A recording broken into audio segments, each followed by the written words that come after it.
Here I am, speeding along Sweden's frozen Torne River. It feels like minus 50 degrees Celsius. I'm heading to this spectacular hotel, which was built from ice and snow.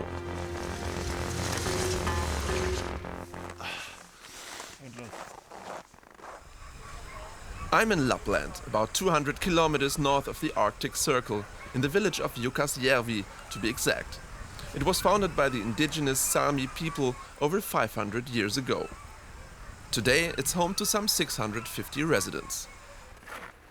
Every year, some 60,000 visitors from across the globe come here to spend a night in the world's largest ice hotel. I personally have never seen anything like this before. Hello, hi. Welcome. Arne Berg is the hotel's creative director.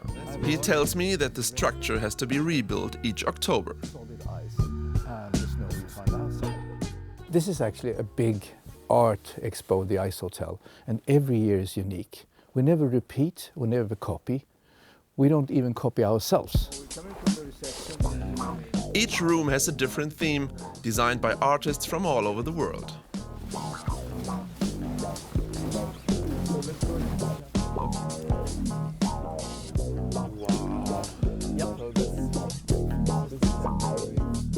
Jukkasjärvi, the name of the village, means coming together by the river, meeting place.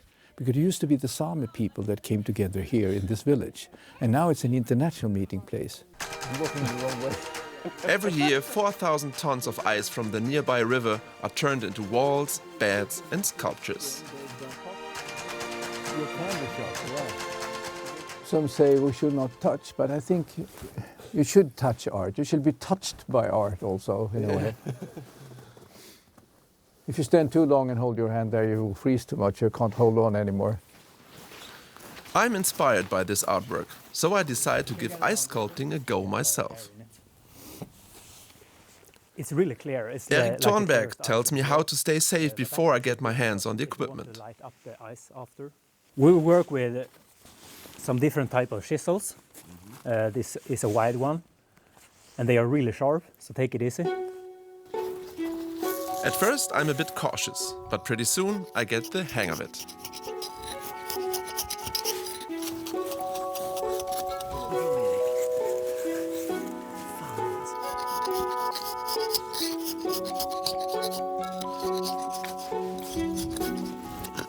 It's like building a sandcastle.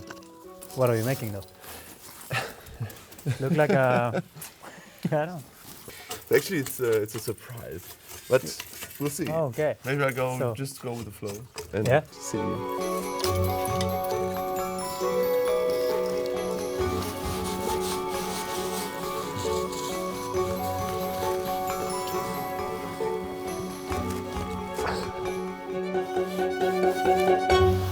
That's it. It's not too bad, right? The best judge of this is probably Yngve Bergqvist. He was the one who first came up with the idea of opening the world's first ice hotel. It all started in 1989 when he opened an ice art gallery, and some guests stayed there overnight. How did you get the idea to build an ice hotel? So how did it all begin? In the beginning, we had this igloo with a small bar, and we made some small beds also inside there and had some ice art. And then people stayed inside our cottages here, and then I invited them to stay overnight inside, and they were so enjoyed of that. Are there any highlights that you would single out? Any year that was special for you? Like around 20 years ago when Kate Moss and Naomi Campbell came here. And it was minus 40 degrees. And they were standing in very thin dresses, almost nothing, outside in our ice projects here around. That was very special. The project kept gaining momentum. In 2016, Bergqvist decided to open an ice hotel that would never close. This is the first ice hotel year-round. Here is minus 5 degrees, even if it's 30 degrees warm outside. shut the engine off. Today, however, the temperature in Jukkasjärvi is closer to -30. But that won't keep me from heading out with Joel, Sax, Vic in search of the famous Northern Lights. So what are the chances to see the Northern Lights tonight? Well, you can't never really be super certain about the Northern Lights. As long as we have a clear sky, the presets up here are pretty good. We're really high up on the globe, and depending on how much energy gets passed into the Northern Light, then it passes further down or less further down. So being high up is a really good spot then. So are we going out actually to see the Northern Lights? Why not watching them over here? What you want is a really dark spot where there's no electric lights at all. You want to keep away from looking into your phone or anything like that. It takes about 30 minutes to get your dark vision going for real. So being out there and really pushing it a bit, that's how you're going to get the best Northern Lights. We set off into the darkness. Then, after about 45 minutes, we've reached our destination. And sure enough, we spot the amazing Northern Lights.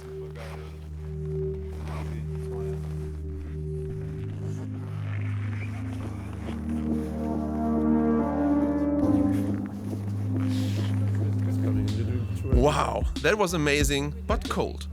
Time to head back to the Icehotel for a good night's sleep.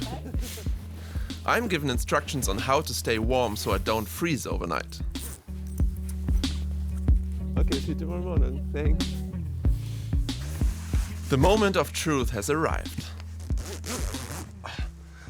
I still can't see myself sleeping here at 5 degrees below zero. But hey, let's give it a shot. Good night.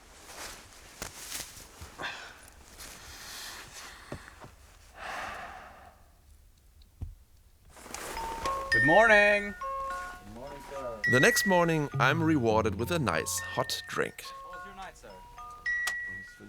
I slept surprisingly well last night, and it was much warmer than I expected it. And at one moment at night, I woke up and I put my head out of my sleeping bed and I was like, oh my God, it's really freezing cold. Got back into my sleeping bed and slept soundly for the rest of the night. That was so cool. Not only the night in the Icehotel was nice, people were super friendly, activities were fun. It was such a once-in-a-lifetime experience. And so my trip to the frozen north comes to an end. It's time to pack my things and head home. Ironically, I will never be able to sleep at this hotel again, because come spring it will melt. This is one place where sustainability plays a major role.